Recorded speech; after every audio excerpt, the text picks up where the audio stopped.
बांग्लादेश में हिंदुओं पर अत्याचार और मानवाधिकार उल्लंघन के खिलाफ देश भर में प्रदर्शन जारी है। जम्मू कश्मीर, नई दिल्ली, मुंबई, असम, पश्चिम बंगाल, मध्य प्रदेश, राजस्थान, गुजरात, उत्तर प्रदेश, कर्नाटक समेत देश के कई राज्यों में लोग रैलियां निकाल रहे हैं। वहीं बांग्लादेश में अल्पसंख्यकों पर हो रहे अत्याचारों पर सीडीपीएचआर ने रिपोर्ट जारी की है। सीडीपीएचआर की रिपोर्ट में बांग्लादेश में पिछले कुछ महीनों में घटित घटनाओं पर आक्रोश डाला। इस मुद्दे पर प्रोफेसर कपिल कुमार और सीडीपीएचआर के अध्यक्ष प्रेरणा मल्होत्रा से हमारी संवाददाता संगीता झा ने खास बातचीत की है। वो खास बातचीत आपको दिखाएंगे। न्यूज देख रहे हैं आप और मैं हूं संगीता झा। इस वक्त मैं मौजूद हूं प्रेस क्लब ऑफ इंडिया में, जहां पर बांग्लादेश के मुद्दे को लेकर आज यहां पर पेशी की गई। मेरे साथ अभी मौजूद हैं प्रोफेसर कपिल सर मौजूद हैं। उनसे जानेंगे कि सर, बांग्लादेश में जैसा कि हम लगातार देख रहे हैं किस तरह से बांग्लादेश में हिंदुओं पर अत्याचार हो रहा है। जब से वहां पे तख्ता पलट हुआ, शेख हसीना को छोड़कर बांग्लादेश से आना पड़ा। गलती मत कीजिए, बांग्लादेश के अंदर हिंदुओं पे अत्याचार कभी रुका नहीं। सन 46 के डायरेक्ट एक्शन डे से जो जिन्ना ने शुरू कराया था, तब से आज तक बांग्लादेश में लगातार हिंदुओं पर उत्पीड़न होता रहा है।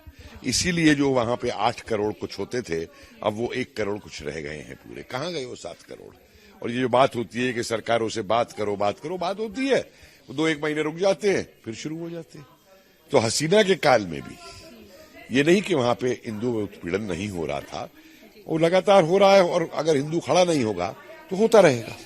बांग्लादेश को लेकर देखिए, बांग्लादेश में लगातार जो हिंदुओं पर हमले हो रहे हैं, इसी को लेकर पूरे भारत में विरोध प्रदर्शन हम देख रहे थे। उसके बाद आज ही प्रेस क्लब में बांग्लादेश के ही मुद्दे को लेकर, बांग्लादेश में हिंदुओं पर जो अत्याचार हो रहे हैं, इसी को लेकर प्रेरणा मल्होत्रा जो कि अध्यक्ष हैं सीडीपीएचआर की, उन्होंने आज यहाँ पर प्रेस कॉन्फ्रेंस बुलाई और क्या कुछ उनका कहना है, आइए उनसे जानते हैं।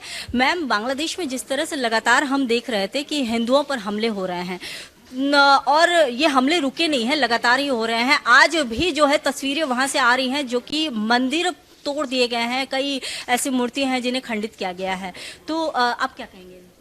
देखिए, ये मंदिरों को तोड़ना, व्यक्तिगत लोगों के घरों पर आक्रमण करना, या फिर एक पूरी कम्युनिटी को, जैसे एक क्षेत्र में आया कि 19-20 परिवारों को मिलकर भगा दिया गया, कोई दुकानें उनकी छीन लेना, उनके व्यापार उनसे छीन लेना, ये सब कुछ ये एक दिन की घटना नहीं है।